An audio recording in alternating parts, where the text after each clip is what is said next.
Please tell about today's vaccination program, sir. Yes. We are going to start the COVID vaccination program today.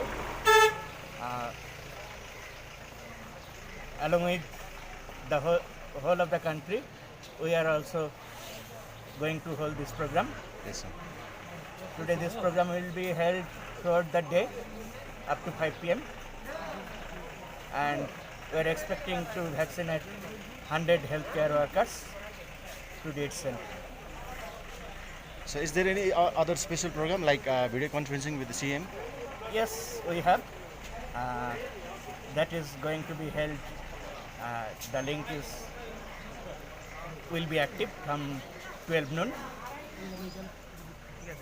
and she will observe all of the vaccination centers throughout the state. So, what will be the target number of vaccine throughout the Darjeeling district, sir? Today in Darjeeling district there are 6 centers.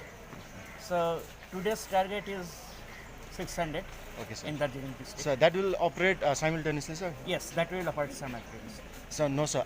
In a whole, what is the target number of vaccine for Darjeeling district, sir, as a whole, sir? As a whole for Darjeeling district, it is more than 15,000 in the first phase, Yes, sir. and there will be more phases, of course.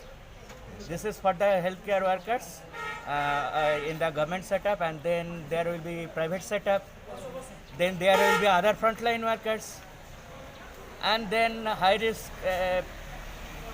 general population. These will be the phases. So, will the complete population, because the population of Darjeeling is 15 lakh, will all people will get vaccinated? I have just said like the phases. After frontline worker, there will be high risk general people. High risk means those aged people, hypertensive, diabetic. Those are the high risk people. After that, other general people will be covered. Okay, sir. Who will be the first person to get vaccinated, sir, today, sir, in district hospital? Today we have a list. In the list, we have given time to them, specific time. We have divided them in batches. They will turn up and then we shall open. And if people turn up in right time, I think there are prominent COVID warriors also. We would like to start vaccination with some prominent COVID warrior. Okay, thanks, sir. Okay. र यो vaccine हाम्रो यो covid एउटा सिल्डको vaccine आएको थियो। यो चाहिँ आज हाम्रो हेल्थ वर्करको लागि, हेल्थ वर्कर अब जो चाहिँ हाम्रो यहाँ हस्पिटलमा डी ग्रुपसम्म छ, उहाँहरूले आज स्टार्ट गर्नुभयो र हाम्रो पब्लिकको लागि पनि अहिले अभाइलेबल भएको छैन र आउनेवाला छ, र पब्लिकको लागि पनि सबै अभाइलेबल भएपछि होल पब्लिकलाई हामी लगाउने एउटा जिटिएबाट प्रयास गरेका छौँ। र अब अहिले चाहिँ फर्स्ट हेल्थ वर्करहरूले लगाउनु भएको स्टार्ट गर्नुभएको छ अहिले, र फर्स्टमा चाहिँ हाम्रो यहाँको सुपरले लगाउनुभयो र सुपरले लगाइसकेपछि उहाँको वर्कर बेनिफिसियरीले एउटा त्यो भ्याक्सिन चाहिँ एउटा उसमा चाहिँ 10जनाले लाउनुपर्ने रहेछ, र त्यो लगाइसकेपछि अब के इफेक्ट हुन्छ के हुन्छ, यहाँ एकदमै राम्रो एउटा राम्रो प्रबन्ध गरेको छ। सायद अब त्यहाँ केही एउटा लगाउँदाखेरि एउटा इन्फेक्सन भयो या केही भयो भने पनि उहाँ सबै राम्रोसँग उयो गरिरहेको छ र यहाँ स्टार्ट पनि भयो। आज चाहिँ टोटल दिनमा चाहिँ कतिजनालाई लगाइन्छ?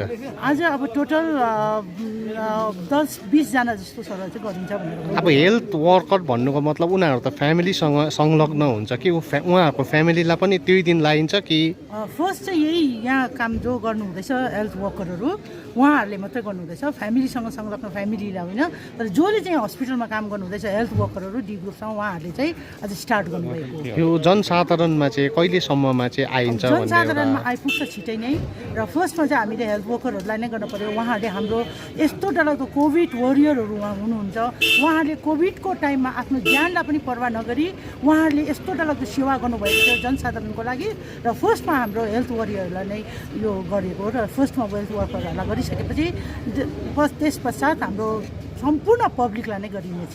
अब दार्जिलिङ त फर्स्ट अफ अल एउटा टुरिस्ट प्लेस पनि भयो यहाँनिर त अब देश विदेशबाट मान्छेहरू आउँछ अब को कस्तो आयो के आयो त्यो याद हुँदैन अहिले त झन् त्यो विषयले गर्दाखेरि खासमा जनसाधारणलाई पनि अलिकति छिटो नै हुन्छ यो हाम्रो छिटै नै पहल भइसकेको छ।